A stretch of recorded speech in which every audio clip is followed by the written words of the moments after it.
திருவாசகம் சார்ந்த ஒரு கதையை சொல்லணும்னு ஆசைப்படுறேன். ஏற்கனவே நான் ஒரு வருடத்துக்கு முன்னாடி அந்த கதை சொல்லியிருக்கேன். சரி, மீண்டும் நினைவுபடுத்தலாம் அப்படின்னு சொல்லிட்டு, ஒரு கணவர் தினமும் சிவாலயத்துக்கு சென்று இறைவனை வழிபாடு செய்துவிட்டு வீட்டுக்கு ரொம்ப லேட்டா வந்துட்டு இருக்கார். சீக்கிரமா வீட்டுக்கு போனாலே மனைவி எந்த அளவுக்கு திட்டுவாங்க அப்படின்றது உங்க எல்லாருக்கும் தெரிஞ்சிருக்கும்.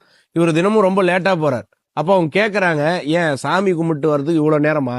அப்படி கோவில்ல என்னதான் நீ பண்ணுவ அப்படின்னு கேட்கும்போது அவர் சொல்றாரு, இல்லம்மா, தினமும் கோவில்ல திருவாசகம் படிக்கிறாங்க.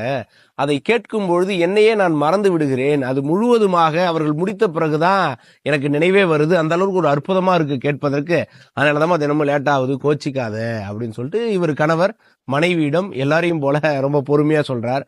அப்ப அவங்க மனைவி என்ன சொல்றாங்க, நேரா சமையல் அறைக்கு போங்க, அங்க அந்த வடிகட்டுறது இருக்கு, அதுல தண்ணியை பிடிச்சிக்கிட்டு வாங்க அப்படின்னு சொல்லிட்டு அவங்க சொல்றாங்க. இவரு சமையல் அறைக்கு போயிட்டு அந்த வடிகட்டுறதுல தண்ணியை பிடிக்கிறாரு. அதை எடுத்துட்டு வர்றதுக்குள்ள அந்த சல்லடை வழியா எல்லா நீரும் கீழே இறங்கிடுது. எங்க தண்ணி